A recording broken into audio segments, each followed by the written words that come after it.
भगवान श्री कृष्ण का वंश आपस में लड़के मर गया आखिरी में। किसके कारण? शराब के कारण। स्वागत है आपका हमारे चैनल राधे राधे में। पूज्य गुरुजी अनिरुद्ध आचार्य जी द्वारा बताए गए भगवत पुराण एवं भगवत गीता का बहुत ही अनमोल पाठ हम आज इस वीडियो में सुनने वाले हैं। भगवान श्री कृष्ण का वंश आपस में लड़के मर गया आखिरी में। किसके कारण? शराब के कारण। शास्त्र ये कहना चाहते हैं कि परिवार भगवान श्री कृष्ण का ही क्यों ना हो, यदि वो शराब पिए हैं तो वो आपस में लड़के समाप्त हो गए। शराब हमेशा आपस में लड़ाती है, इसलिए यदि 19 शराब पी के आपस में लड़के वो चले गए तो हम और आप पिएंगे तो शराब हमारे साथ क्या करेगी? महापापों में एक पाप है शराब। कई लोग कहते हैं महाराज जी ये तो लिक्विड है, पानी है, पी लेने में क्या बुराई है। एक बार ऐसी गलती एक पंडित जी ने कर दी। एक पंडित जी की कहानी मैं आपको सुना रहा हूं। ये उन दिनों की बात है जब हमारा देश गुलाम हुआ करता था। देश गुलाम था। एक अंग्रेज आया। पंडित जी मंदिर से पूजा करके जा रहे थे, बड़े अच्छे पंडित जी थे। पंडित जी के कान में यहां पर कनपट्टी पर बंदूक रख दी। किसने? अंग्रेज ने। और अंग्रेज पंडित जी का किडनैप कर लिया। चलो पंडित जी को ले गया। वो पंडित जी के सामने 4 चीजें रखी। वो अंग्रेज देखना चाहता था कि हिंदू की कमी क्या है, हिंदुओं में कमी क्या है, ये कैसे मिटेगा। तो देखो जिसे मिटाना हो उसके साथ क्या करो, वो सुना रहा हूं। जिसको मिटाना हो उसके साथ क्या करना चाहिए, समझो। अंग्रेज ने पंडित जी को ले गए, वो एक कमरे में बंद किया और वहां पे 4 चीजें रख दी। पंडित जी के सामने मांस रखा, मांस, अंडा, मुर्गी। कहा पंडित जी खाओ वरना गोली मार दूंगा। पंडित जी बोले अंग्रेज भैया हम ठहरे ब्राह्मण, तुम हमें देखो गोली मार दो मर जाएंगे, गोली मार दो मर जाएंगे, अच्छा है, पर कम से कम जीते जी धर्म तो ना बिगड़वाओ। ये मांस खाना हमारा कोई धर्म नहीं है, हम नहीं खाएंगे, आप गोली मार सकते हैं, हम मरना पसंद करेंगे परंतु अपना धर्म का त्याग नहीं करेंगे। अंग्रेज ने मन में सोचा पंडित पक्का है, ये मरने को तैयार है पर मांस खाने को तैयार नहीं है। फिर उसने दूसरा दाव चला। अंग्रेज ने पंडित जी के सामने ढेर सारा सोना रखा, सोना, गोल्ड, जैसा कि मैंने भी बताया 2 नंबर के सोने में कलयुग। तो अंग्रेज ने सोना रखा। पंडित जी से कहा तुम भीख मांगते रहते हो, एक काम करो ये सोना लो और जाओ। पंडित जी ने कहा मैं ईमानदारी करता हूं, मैं भीख इसलिए मांगता हूं कि मैं ईमानदार हूं, यदि बेईमान होता तो मैं कभी भीख नहीं मांगता। आज लोग कहते हैं ना कि ब्राह्मण भीख क्यों मांगता है, क्योंकि बेचारा ईमानदार है, बेईमानी करना होता तो करके भीख क्यों मांगता। आज भी ब्राह्मण भीख इसलिए मांगता है क्योंकि वो ईमानदारी से जीवन गुजारना चाहता है। कोई बात नहीं, हमें धन्ना सेठ नहीं बनना, मांग के नमक रोटी खा लेंगे पर बेईमानी नहीं करेंगे, क्योंकि मुंह वहां दिखाना है। कोई आपसे सवाल करे कि ब्राह्मण भीख क्यों मांगता है, इसलिए मांगता है क्योंकि वो सुदामा जी भीख मांगते थे। क्यों मांगते थे?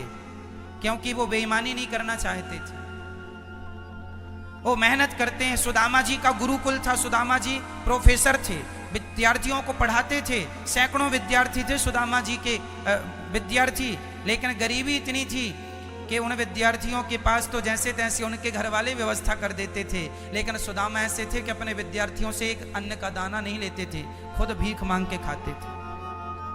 शिक्षा बिकती नहीं थी हमारे देश में, शिक्षा बेची नहीं जाती थी, शिक्षा दी जाती थी, दान, शिक्षा का दान। आजकल स्कूलों में तो पैसा, शिक्षा बिक रही है। 2-2 लाख रुपए में एक साल एक कोर्स पूरा हो रहा, लाखों में। तो शिक्षा बिकाऊ हो गई है, इसलिए वो बिकने वाली शिक्षा आज वो काम नहीं कर रही है जो तब की शिक्षा काम करती थी। तो पंडित जी ने कहा कि मुझे आप गोली मार दो, पर मैं ये सोना नहीं ले सकता, क्योंकि मैं ईमानदारी से अपना भीख भले मांग लूंगा, पर बेईमानी का सोना मुझे नहीं चाहिए। अंग्रेज ने कहा पंडित बड़ा पक्का है। फिर अंग्रेज ने बंदूक उठाई, कनपट्टी पर लगाई, गोली मार दूंगा। ये महिला खड़ी है बड़ी सुंदर, चल इसके साथ जरा नाच ले और इसको तुम अपनी पत्नी बना लो। पंडित जी बोले राम राम राम राम, हम ब्राह्मण आदमी, ये पराई नारी तो हमारी माँ है, बहन है और बेटी है, इसके अतिरिक्त हमारा इससे कोई संबंध नहीं हो सकता। या तो माँ का रिश्ता कर लूंगा, या तो बहन का रिश्ता कर लूंगा, या बेटी का रिश्ता कर लूंगा, वरना मैं पराई नारी को टच नहीं करता। मार दो भैया गोली, मर जाऊंगा, पर मैं ऐसा नहीं कि चरित्र गवा के मैं जिंदा रहूं। किसके लिए जिंदा रहूंगा? चरित्र ही नष्ट हो गया। याद रखना भक्तों, गलत काम करके तुम अपने गलत कामों को छिपा सकते हो, पर एक बात बताऊं, जब तुम्हें कभी अपने आप से नजरें मिलाने का अवसर आएगा, तो क्या आप अपने आप से नजरें मिला पाओगे? इंसान दुनिया से झूठ बोल सकता है, क्या आप अपने आप से झूठ बोल सकते हैं? बोलो। मैं नहीं जानता कि आप कैसे आदमी हैं, लेकिन आप खुद जानते हैं कि आप कैसे आदमी हैं। इसलिए जब अपने से नजरें कभी मिलाने का मौका मिले, तो आप अपने से भी नजरें मिला सकें, आप अपने को भी उत्तर दे सकें, अपने कैरेक्टर को, अपने चरित्र को इतना श्रेष्ठ बनाना कि आप अपनी आंखों से भी अपनी आंखें मिला सकें। आपको अपने आप से झूठ ना बोलना पड़े। जमाने से तो आप बोल ही देंगे, अपने आप से कैसे बोलेंगे? चरित्र इतना उज्जवल हो आपका कि आप अपने आप को भी धोखा ना दें। पंडित जी बोले गोली मार दो, मैं मर जाऊंगा, पर पराई नारी नहीं। अंग्रेज बोला पंडित बड़ा पक्का है। अब आखिरी ऑप्शन बचा था शराब। अब देखो शराब क्या चीज है वो समझो। अंग्रेज ने कनपट्टी पे बंदूक रखी, बोले अच्छा एक काम करो, शराब पी लो, हम तुम्हें छोड़ देंगे। पंडित जी ने कभी शराब नहीं पी थी, पर उन्होंने भी आपकी तरह सोच लिया। जैसे आप सोचते हैं ना, अरे शराब पानी ही तो है, लिक्विड ही तो है, तो पंडित जी ने भी सोचा कि शराब पानी ही तो है, पिएंगे निकल जाएगी, जान बची तो लाखों पाए। तो पंडित जी ने कहा अच्छा ठीक है, मैं शराब पी लेता हूं। तो पंडित जी ने अब देखो बंदूक तो रखी है कनपट्टी पर, पियो नहीं तो मरो। तो बाकी समय में तो पंडित जी ने सबको मना कर दिया कि ये नहीं ये नहीं ये नहीं ये नहीं। शराब में उनको जरा जिंदगी का लालच आ गया कि शराब पानी है, पी लेंगे, बाहर हो जाएगी घंटे 2 घंटे में। तो पंडित जी ने शराब पी ली, पी तो ली। इंसान शराब को एक बार ही पीता है, उसके बाद फिर आप शराब को नहीं पीते, शराब आपको पीना स्टार्ट कर देती है, शराब फिर आपको पी जाती है, आप शराब को नहीं पीते। पंडित जी ने शराब पी ली, और जब शराब का नशा चढ़ा, शराब का जब नशा चढ़ा, तो उस नशे में पंडित जी ने वहां जो महिला खड़ी थी ना सुंदर, उसको छेड़ने लगे। अभी मना कर रहे थे ये मेरी माँ है, बहन है, बेटी है, छेड़ने लगे। गलती पंडित जी की नहीं थी, उनकी। जैसे महिलाओं को या पुरुषों को जब कोई ऑपरेशन करना हो तो डॉक्टर रीढ़ की हड्डी में इंजेक्शन लगाता है और शून्य कर देता है बॉडी को, शून्य का इंजेक्शन लगाता है ना, उस अंग को शून्य करके फिर वहां का ट्रीटमेंट करता है, ऑपरेशन इत्यादि, चीरा फाड़ी करेगा, हमें दर्द। जैसे शून्य का इंजेक्शन हमारी बॉडी को शून्य कर देता है, हमें सोचने समझने, पांव को हिलाने की क्षमता भी खत्म हो गई, उसी तरह शराब एक इंजेक्शन मान के चलो आप कि शराब एक इंजेक्शन है शून्य का, जो आपकी सोचने की समझने की क्षमता को शून्य कर देता है। शराब जाके कहाँ प्रभाव डालती है? आपके मस्तिष्क में, और जो आपके विवेक की जो शक्ति है, सोचने की, समझने की, निर्णय लेने की, उस शक्ति पर जाके ये शराब अटैक करती है। शराब कहाँ अटैक करती है? आपके सोचने और समझने की यहाँ क्षमता पर अटैक करती है, और सोचने समझने की सारे रास्ते बंद हो जाते हैं, फिर आप समझते नहीं कुछ। फिर उस पंडित जी ने उस महिला को छेड़ना शुरू किया। वहां पड़ा मांस पंडित जी ने खा लिया, और वहां सोना रखा था, उठाए और लेके आ गए। जो पाप करने से वो डर रहे थे, जो पाप करने से वो बच रहे थे, शराब ने वो सारे पाप उनसे करा लिए। मतलब ये है कि मांस खाने वाला तो मांस ही खाएगा, मांस खाने वाला केवल मांस खाएगा, चोर सिर्फ चोरी करेगा, और पराई स्त्री पे नजर रखने वाला केवल ये गलत काम ही करेगा। पर शराब पीने वाला सारे गलत काम करता है, सारा कुछ करता है। इसलिए सबसे घटिया शराब है। लोगों को लगता है पानी है, लिक्विड है, ना, सब कुछ बर्बाद करती है। आपने देखा, आप शायद घटना भूल गए हो, मुझे याद है 16 दिसंबर की वो रात थी जब एक बेटी के साथ दिल्ली में एक गैंग रेप हुआ था। उस समय उस लड़की के साथ जो गलत काम हुआ था, रिपोर्ट कहती है कि वो सारे लड़के, सारे पुरुष शराब के नशे में धुत थे, जिन्होंने उस लड़की के साथ गलत किया था। वो सारे शराब के नशे में धुत थे। कुल मिला के मैं ये कहना चाहूंगा कि इस धरती पे जितने भी क्राइम होते हैं वो शराब के नशे में ही होते हैं। ये याद रखो, लिख के रख लो। जिस देश में शराब होगी उस देश का पतन होना निश्चित है। इसलिए शराब से आप बचो, अपने बच्चों को बचाओ, आने वाली पीढ़ी को बचाओ, वरना सब कुछ होकर भी कुछ नहीं बचेगा। शराब सबसे घटिया है, ना पिए, आपका बहुत बड़ा नुकसान है शराब से। शराबी पुरुष ना तो अपनी पत्नी को सुख दे पाता है, ना तो अपनी माँ को सुख दे पाता है, ना तो अपने बच्चों को संस्कार दे पाता है। एक शराबी बाप, कहते हैं हे भगवान किसी बच्चे को शराबी बाप ना मिले, किसी बच्चे की नसीब में शराबी बाप ना हो, और किसी महिला के भाग्य में शराबी पति ना हो, और किसी माँ की कोख में शराबी बेटा ना पल रहा हो, कोई शराबी बेटा ना हो, क्योंकि माँ की जिंदगी बदतर हो जाती है शराबी बेटे से। बताइए, भारत की हजारों पत्नियां अपने पतियों के नाम पर रो रही हैं शराब के लिए, हाँ या ना? बोलो हाँ या ना?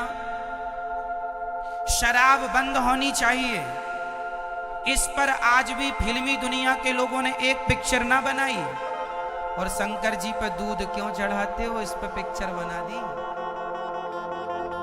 समझाओ कोई इन्हें कि शंकर जी पर दूध चढ़ाने से किसी के घर का चूल्हा नहीं बुझता, लेकिन शराब पिलाने से और पीने से लाखों चूल्हे बुझ चुके हैं। शराब के खिलाफ एक पिक्चर नहीं बनाई फिल्मी दुनिया के लोगों ने। और शंकर जी पर दूध क्यों चढ़ाते हो, इस पर नौजवान दोस्तों को बरगला दिया। और ये नौजवान छोरे समझते नहीं है, इन्हें लगता है वही लोग सही हैं। सोचो, ये फिल्मी दुनिया वालों ने पूरे देश को शराब पिलाना सिखा दिया। ये गाना गाते हैं, ये गाना लिखते हैं, और ये गाना हाईलाइट करते हैं कौन से? बोले जीना अगर जरूरी है तो पीना बहुत जरूरी है। ये गाने कोई हमने नहीं लिखे, ये फिल्मी दुनिया के गीत हैं। इन्होंने लिखा कि मुझे पीने का शौक नहीं, पीता हूं गम भुलाने को।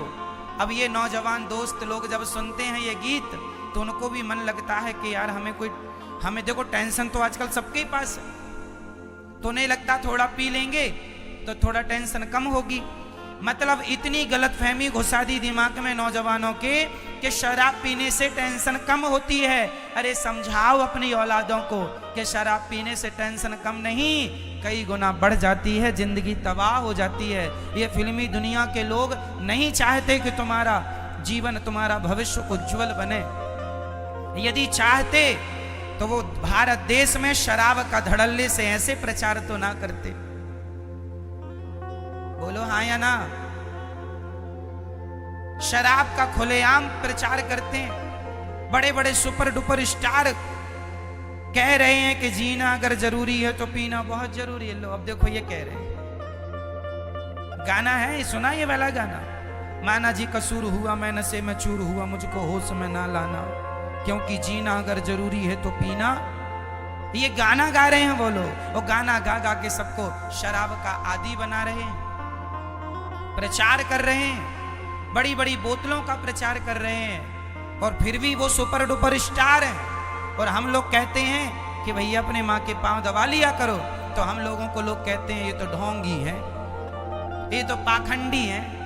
हम सही बातें करें तो पाखंडी, और वो समाज को शराबी बनाए, जुआड़ी बनाए, वो गुटखा खवा रहे हैं, दाने दाने में केसर का दम कर तो रहे हैं प्रचार।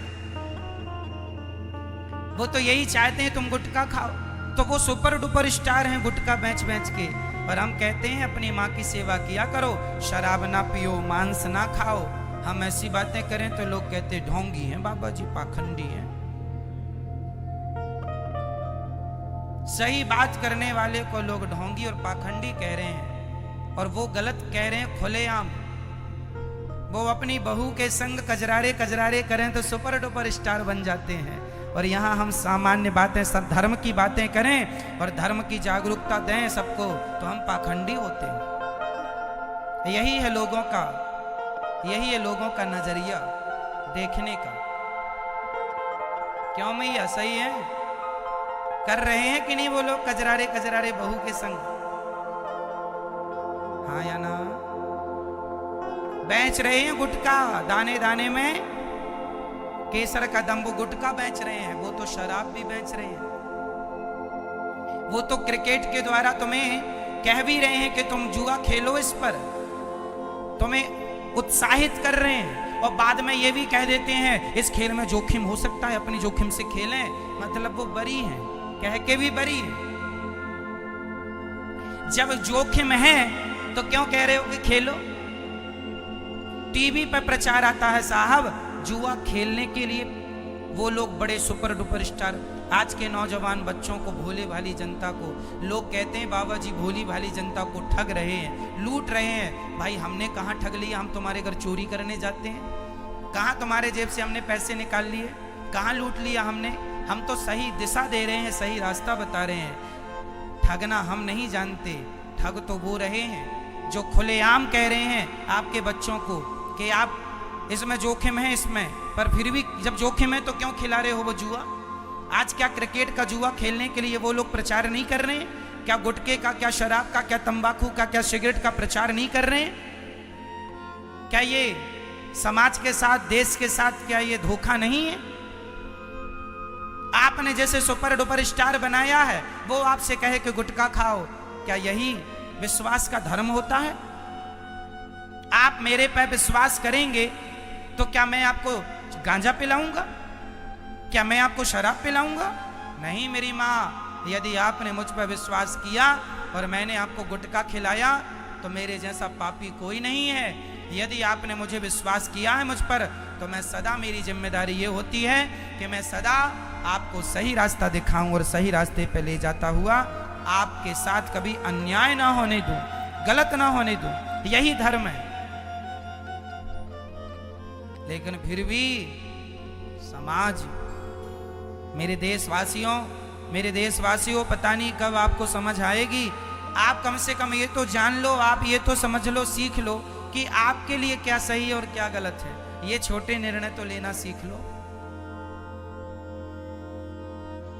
उन्हें शंकर जी से नफरत है, तब तो कह रहे हैं कि शंकर जी को दूध ना चढ़ाओ, लेकिन शराब से नफरत नहीं है, इसलिए तो शराब को पी रहे हैं और पिला रहे हैं। अब नफरत किससे होनी ठीक है, शराब से या शंकर जी से? जोर से, जोर से, जोर से शराब से नफरत होनी चाहिए, पर उन्हें शराब से नफरत नहीं है, उन्हें शंकर जी से नफरत है। जिन्हें शंकर जी से नफरत है उन्हें आपने सुपर डुपर स्टार बना रखा है। नफरत ना होती तो पिक्चर बना के ये कहने की क्या जरूरत थी कि दूध शंकर जी को? अरे भाई मेरी श्रद्धा है, चलो मैं मान लिया कि मैं दूध शंकर जी को ना चढ़ाऊं, गरीबों में। आप तो ये कहते हैं ना गरीबों में बांटो, मैं गरीबों में बांटता हूं। यहाँ सवेरे से शाम तक गौरी गोपाल अन्न क्षेत्र में 20,000 लोग भोजन करते हैं। मैं कहता नहीं हूँ, बांटता हूँ, लेकिन कोई श्रद्धा से 5 रुपए का दूध शंकर जी पे चढ़ाए, उसकी श्रद्धा है, आस्था है, तो उसमें क्या आपत्ति होनी चाहिए? ये तो श्रद्धा का सब्जेक्ट है। तो दोस्तों, ऐसे ही अद्भुत कथा का सार और भव्य भक्ति में भगवत पुराण की बातें स्वयं श्री अनिरुद्ध आचार्य जी से सुनने के लिए हमें सब्सक्राइब जरूर करें।